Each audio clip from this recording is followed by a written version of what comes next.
And welcome back to this week's edition of the Steel Report. Quavadas Marshall, Pastor Q of Hope City Church, my guest. And of course, I like to have him on around the holidays because Easter week is right now upon us. And I wanted you to talk this week about kind of the message that you're going to be delivering to your parishioners, not only in your two locations, but also right here on KWWL. Because as you know, if you're a regular viewer of our program, the Hope City Church Sunday telecast comes up right after the Steel Report, and that is the case today. So what's your message this year? We've had a chance to talk about a lot of things in the past. What's on your mind this year? A couple of things. First, Ron, thanks so much for having me. It's always a joy and a pleasure being here with this amazing team.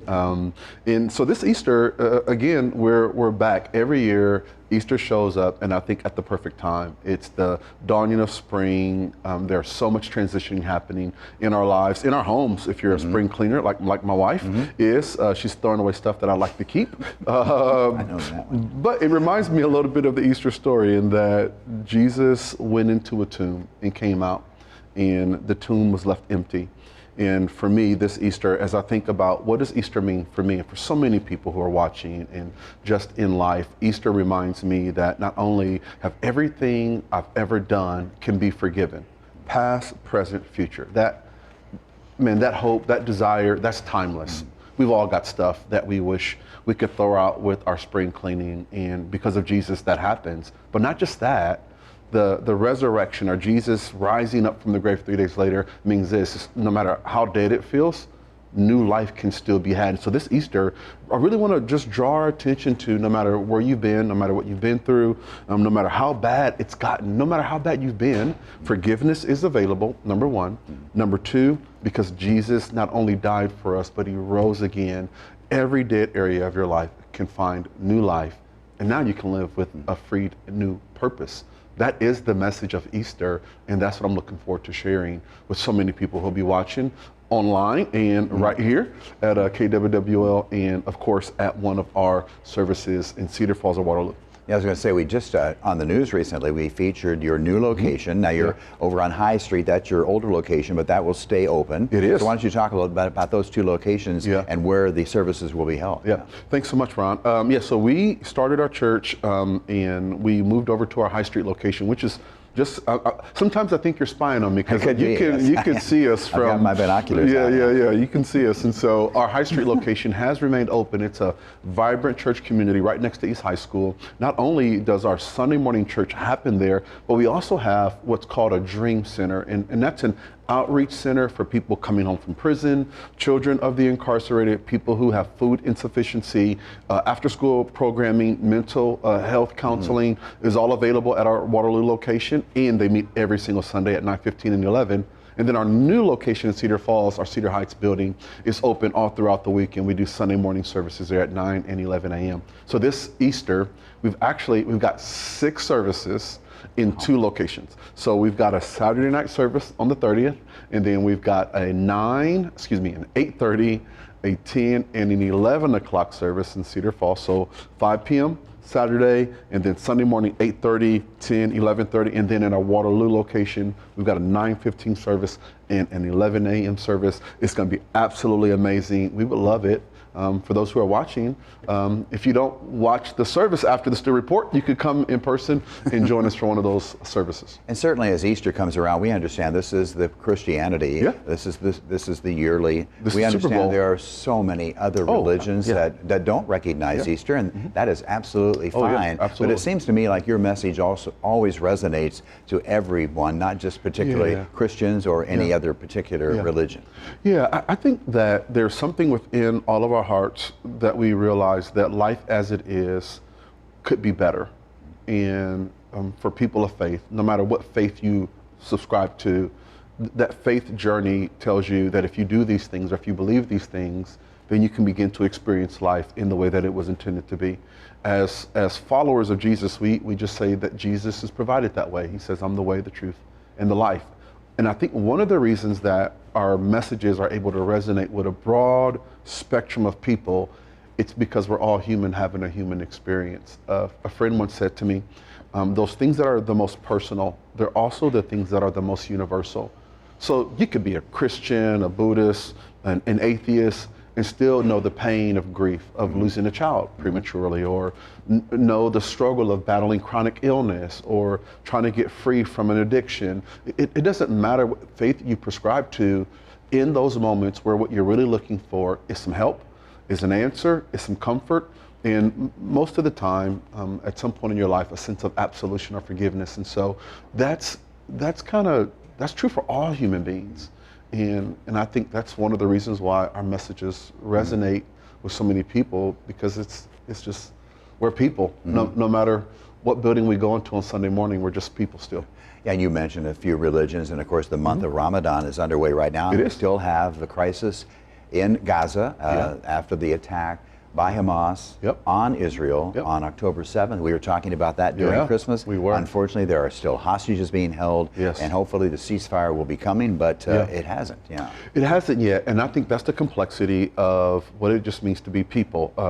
Unfortunately, on a global scale, there's been mass loss, property damage. So many people will battle this long after the ceasefire has ended.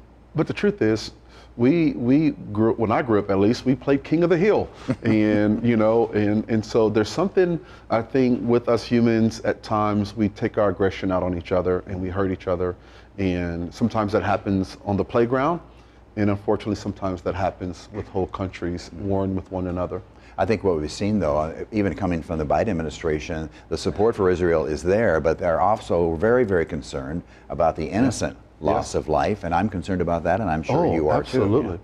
Yeah, I think that no one wins in war, right? Everyone loses in war. I think the potential, whenever there's a conflict of any kind, is the opportunity to rebuild something better than what was before. Sometimes conflict can produce clarity. I'm married, my wife and I, we've been together since I was 14 years old. I've been dating her for a long time. This year we'll celebrate 30 years, October 1st, and we're actually going to Europe to celebrate that. But here's what I've learned in 30 years. Sometimes, well, most of the times the conflicts are my fault, okay? I know she's watching, so it's my fault for sure. But when we can work through the conflict, we can usually find some clarity around the things that caused the conflict to begin with. And that's my hope for this conflict right now in the Middle East, that on the other side of it, the innocent Palestinian people, the innocent Israeli people will find that they are sharing a piece of land. And on sharing that piece of land, there has to be a way to coexist. Now, terrorism, violence of any kind from any side, when it's unwarranted and when it's unjust or excessive, is never, I would say, God's heart.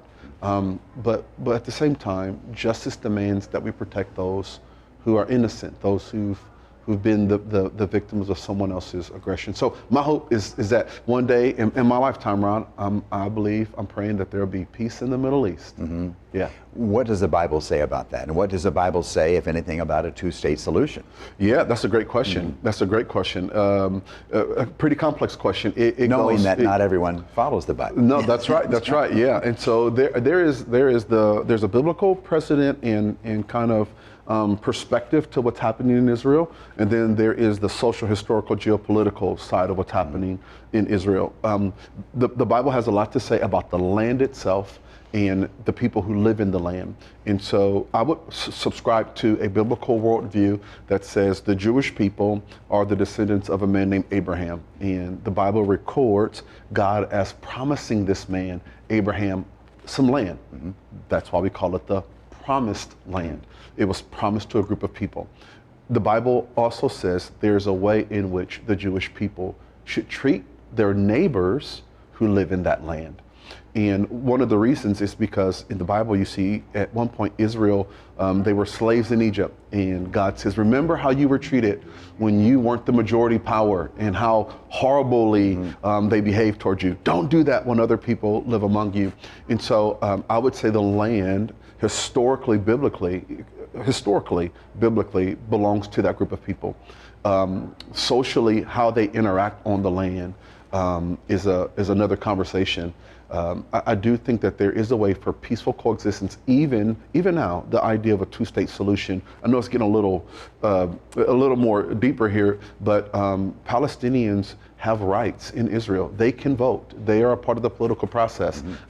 We were just there in May, and to be honest with you, I didn't see animosity between the groups of people, not just the Palestinians or Arabs, because not all the people there that are Arab are Palestinian, and the Jewish people, or the Christians, or the Greek Orthodox, or the Armenians. There was a peaceful coexisting among those people, and I think sometimes the people in power, unfortunately, can speak for the whole, and they don't always necessarily represent all the desires or the day-to-day life of people in Israel. And so the long and short of it is, I do believe Israel has a right to the land, historically, a historical right to the land, and a biblical right to the land. However, there is a way in which they should live in that land with their Palestinian neighbors.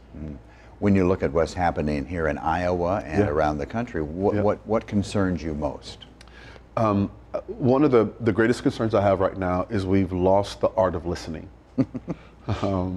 In a day and age where it's easy to state a point without allowing someone to respond, and it really shows up in social media.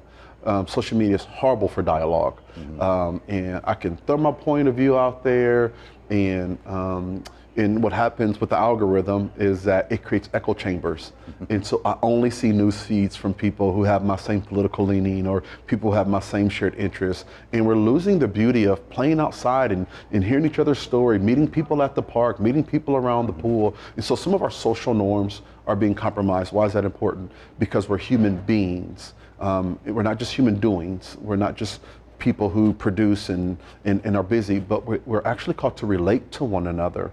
And I think when we lose that peaceful dialogue, the ability to listen and to learn, it creates greater silos and factions, which makes the world a more hostile place. Mother Teresa, she said, empathy is your pain in my heart.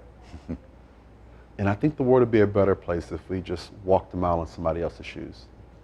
I totally agree with you on that. Once again, when your services are? Our services every Sunday at our Cedar Heights location, which is 3712 Cedar Heights Drive in Cedar Falls at 9 and 11 a.m. And then in Waterloo at 118 High Street at 9:15 and 11 a.m. And then this Easter, March 31st is Easter. We start our services Saturday night at 5 p.m. in Cedar Heights at 3712 Cedar Heights, and then we'll have an 8:30, a 10, and 11:30 service in Cedar Falls, and in Waterloo 9:15, 11 a.m. If they want more info, they can just go to myhopecity.net. Got it. Got the website up there. Okay. Have a blessed Easter, Pastor Q. Thanks again for coming on. Thank you very much, Ron. Thank you. All right. We'll wrap up the Steele Report in just a moment.